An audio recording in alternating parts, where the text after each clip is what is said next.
কূটনৈতিক মহলে নানা তোড়জোড় চললেও কোনোভাবেই থামানো যাচ্ছে না রাশিয়া ইউক্রেনের রক্তক্ষয়ী যুদ্ধ।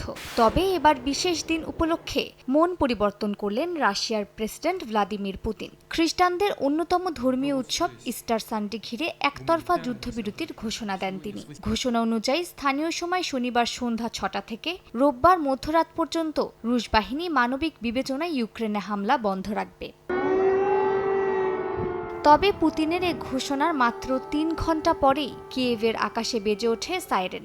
এ ঘোষণার পর পুতিনকে একহাত নিলেন ইউক্রেনের প্রেসিডেন্ট ভলোদিমির জেলেনস্কি। সামাজিক যোগাযোগ মাধ্যমে রুশ প্রেসিডেন্টের ঘোষণার প্রতিক্রিয়ায় তিনি জানান, ইস্টারের দিন আকাশে শাহেদ ড্রোন ওড়ে, আর ওদিকে মানবতা নিয়ে নাটক করছেন পুতিন। ইউক্রেনের নিরাপত্তা বিষয়ক এক কূটনীতিক আল জাজিরাকে জানান, হোয়াইট হাউসের চোখে ভালো হওয়ার জন্যই মস্কো এমন মানবতার নাটক সাজিয়েছে। ইউক্রেনের বিমান বাহিনীর দাবি, শনিবার রাশিয়া ৮টি মিসাইল ও ৮৭টি ড্রোন ছুড়েছে। ইউক্রেনের কূটনীতিকদের মতো সাধারণ মানুষও পুতিনের এমন সিদ্ধান্ত নিয়ে সন্দেহ প্রকাশ করেছেন। খার্কিভের জনগণ পুতিনের যুদ্ধবিরতির ঘোষণাকে নিছক কৌতুক হিসেবেই দেখছেন।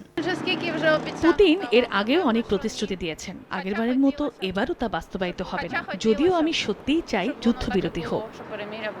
এদিকে সিএনএন-এর প্রতিবেদন অনুযায়ী যুদ্ধবন্ধের নতুন প্রস্তাবে ক্রিমিয়াকে রাশিয়ার হাতেই রাখতে চায় ট্রাম্প প্রশাসন। কিন্তু ক্রিমিয়া সহ দখলকৃত ভূখণ্ড রুশ হিসেবে স্বীকৃতি দেওয়াকে বিপজ্জনক, অর্থাৎ রেড লাইন হিসেবে দেখছেন ইউক্রেনের প্রেসিডেন্ট।